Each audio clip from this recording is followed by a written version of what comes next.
Hello friends, welcome to Sundar's lunch box. ఈరోజు చాలా సాఫ్ట్గా సూపర్గా ఉండే ఇడ్లీ రెసిపీని చూద్దామండి. ముందుగా ఒక గిన్నెలో 1 కప్పు వరకు మినపగుళ్ళు, 1 కప్పు వరకు అటుకుల్ని వేసుకొని 2-3 సార్లు శుభ్రంగా కడగండి. ఇలా కడిగిన తర్వాత ఈ వాటర్ని తీసేసి మళ్ళీ వాటర్ వేసుకొని అటుకులు మినపప్పుని ఒక 5 గంటలు నానబెట్టండి. అలాగే ఇంకొక గిన్నెలో 2 కప్పుల వరకు ఇడ్లీ బియ్యాన్ని వేసుకొని వాటర్ పోసుకొని 2-3 సార్లు శుభ్రంగా కడిగి ఆ వాటర్ని తీసేసి మళ్ళీ వాటర్ పోసుకొని బియ్యాన్ని ఒక 4 గంటలు నానబెట్టండి. మినప్పప్పు అటుకులు నానాయండి.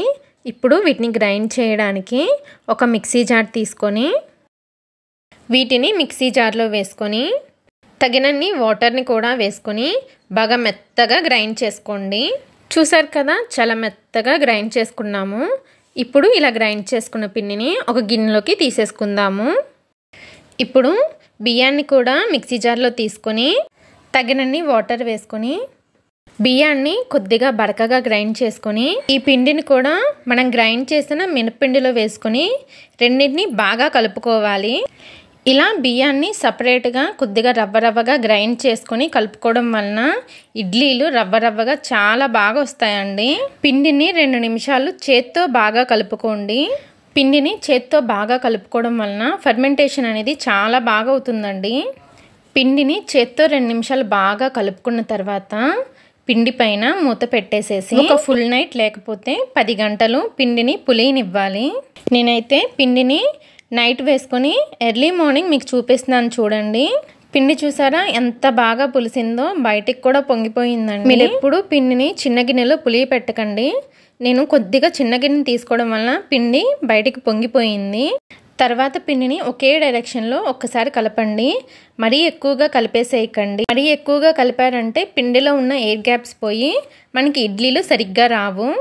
తర్వాత ఈ పిండిలో నుంచి మనకి కావలసినంత పిండిని ఇంకొక బౌల్లోకి తీసుకొని పిండిలో రుచికి తగినంత ఉప్పు వేసుకొని ఒకసారి కలుపుకొని ఇడ్లీలు పెట్టుకోవడానికి ఇడ్లీ ప్లేట్లని తీసుకొని ప్లేట్లకి కొద్దిగా ఆయిల్ని కానీ నెయ్యిని కానీ అప్లై చేయండి. ఇలా చేయడం వలన ఇడ్లీలు ప్లేట్లకు అతుక్కోకుండా చాలా బాగా వచ్చేస్తాయండి.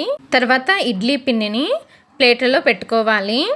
ఇలా ఎన్ని ప్లేట్లు కావాలంటే అన్ని ప్లేట్లలో పిండిని పెట్టుకోండి. తర్వాత ఇడ్లీ పాత్రలో 1.5 గ్లాస్ వరకు వాటర్ని వేసుకొని వాటర్ బాగా మరుగుతున్నప్పుడు మనం ముందుగా ప్రిపేర్ చేసిన ఈ ప్లేట్లని ఇడ్లీ పాత్రలో పెట్టి మూత పెట్టి 15 నిమిషాలు ఇడ్లీలని ఉడికించాలి. 15 నిమిషాల తర్వాత ఇడ్లీలు ఉడికినాయో లేదో చెక్ చేసుకుందామండి. దీన్ని తడి చేసుకొని ఇడ్లీలని టచ్ చేశారంటే పిండి ఏమి చేతికి అతుక్కోకపోతే ఇడ్లీలు బాగా ఉడికినట్లండి.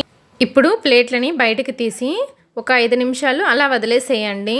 ఇడ్లీలని ఆరక ముందు తీసారంటే ప్లేట్ కతుక్కుపోయి అంత బాగా రావండి. 5 నిమిషాల తర్వాత స్పూన్ని తడి చేసుకొని ఇడ్లీలను తీయండి. చాలా పర్ఫెక్ట్గా వచ్చేస్తాయి. ఇలా ఎన్ని ఇడ్లీ కావాలంటే అన్ని ఇడ్లీ పెట్టుకోండి.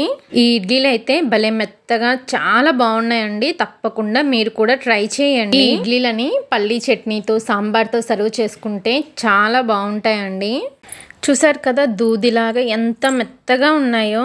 మీరు కూడా తప్పకుండా ట్రై చేయండి. ఈ ఇడ్లీ రెసిపీ కనుక మీకు నచ్చినట్లయితే సుందర్స్ లంచ్ బాక్స్ ఛానల్ని లైక్ చేసి షేర్ చేసి సబ్స్క్రైబ్ చేసుకోండి. Thanks for watching.